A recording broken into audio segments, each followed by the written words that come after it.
masjid. Perkara 5 ngilangake ganjarane. Kowe nyauri ngono lho Mbah.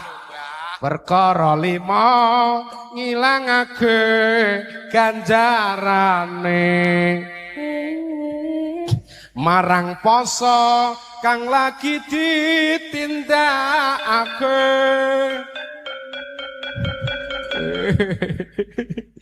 Ke nomor 1 iku goroh nyang wong liya. Nomor 2 adu marang kanca. Kaping 3 ngerasani marang tangga. Kaping 4 supata goroh kang sak nyata.